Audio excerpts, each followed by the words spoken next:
দীর্ঘ ১ মাস সংসার করার পর তার স্বামী বুঝতে পারলেন তার স্ত্রী মেয়ে নয়, একজন ছেলে। বিয়ে করে ১.৫ মাস একসঙ্গে থাকার পর স্বামী জানতে পারেন তার স্ত্রীও আর একজন পুরুষ মানুষ। মুখে আল্লাহ রাসূল বলো ভাই, আর কি আমরা দেখবো দুনিয়ায়। মুখে আল্লাহ রাসূল বলো ভাই, আর কি আমরা দেখবো দুনিয়ায়। প্রথমে প্রেমের সম্পর্ক, অতঃপর বিয়ে। ছেলের সন্দেহ হলে সে কোরআন শরীফ হাতে নিয়ে জানায় সে ছেলে নয়, মেয়ে। মৌলারে হাইরে মজার কালো সেরি পিন্দে বেড়াই বোম্বাই শাড়ি, টাকা নিচে 1000 সারি। বসে থাইকা থাইকা উইরা যায়, আর কি আমরা দেখবো দুনিয়ায়।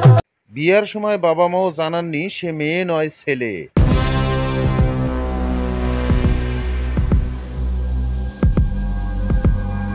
দর্শক, ভিডিওটি সম্পর্কে আপনার মতামত কমেন্ট করে জানিয়ে দিন।